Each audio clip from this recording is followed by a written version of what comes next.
996 Sunshine Canyon Drive in Boulder, either 302. Today's date is November 21, 2010. Okay, thank you. So let's just talk about the evacuation off camera now. Stairs. And I said, well, yes. And she said, get out and get out now. Well, the panic that Doug and Mary Ann experienced just a few hours ago just engulfed me. It's like I couldn't think. I just had to react. So they had heard what was going on. They helped me load the car with all of my little piles, except for my computer, which I had forgotten because I had put it in a different place than the other piles. And we evacuated. I got the dog, I got the cat. I didn't know where my husband was, and I knew I couldn't leave without Jim. But after the sheriff had left, just 5 or 10 minutes later, I saw lights coming down the driveway. He had taken his car and was finally coming back. So that's a tough position to be in. Yeah. There was no way to reach him. He didn't have his cell phone with him, and even if he did, our reception up here is pretty poor.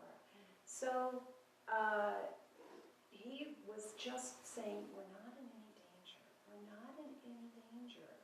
And I'm saying, Jim, go pack some clothes. And I had to wait for him to pack his clothes, and he seemed to be taking his good old time.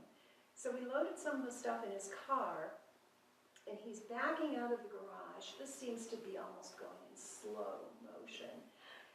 And all of a sudden he says, you know, I think I should take the NSX, which is one of his kind of boy toy cars, my sports car, instead of his everyday car that he drives back and forth to work. So then we had to pull the car back into the garage, unload the car, put everything in the NSX, and finally we went down the hill. Yeah. So what time of day was that? 4:30 in the afternoon. That's not really We are filming this. Pardon me? We decided this should be filmed. Yeah, Yes, I that was is- gonna go important back to and get. say, Yeah. let's shoot the whole, let's record the whole thing again. Mhm. Good. So, did you get the part where Well, she's... pretty much when the sheriff came home When she and said, pounding the yeah, door, pounding on but the I door. didn't get on the camera who was knocking at the door. Okay. Oh, okay. All right.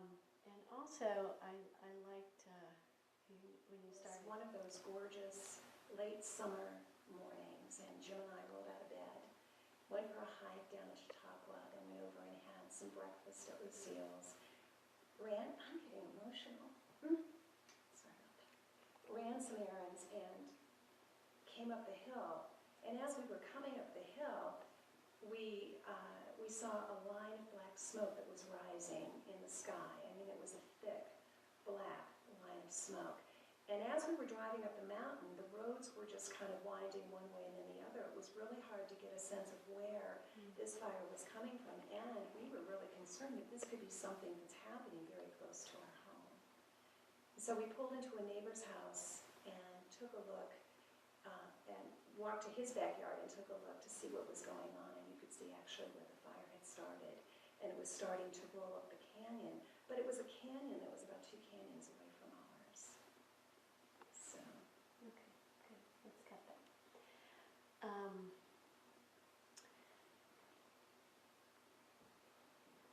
Okay.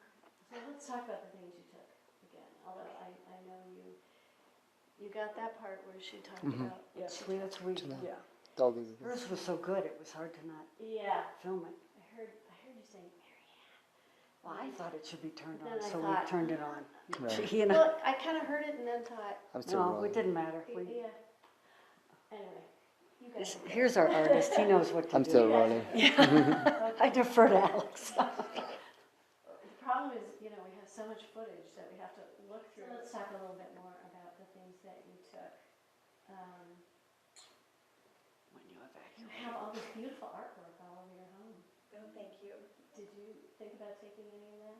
The only thing that I thought about taking are 2 portraits that we have down in the family room that were painted by Sarah Rogers, but they were so big that if I put them in the Murano, there wouldn't be room for anything else, so I decided to let them stay. And what about your personal artwork? Nope, that can always be Could you repeat that saying Yeah, my I art? I didn't take my own art, it can be I recreated. didn't take my personal artwork because that can all be recreated. So once you left, did you realize that you'd forgotten anything? It was really strange. I had arranged these piles of papers and files and books and research that I was working on along with my computer.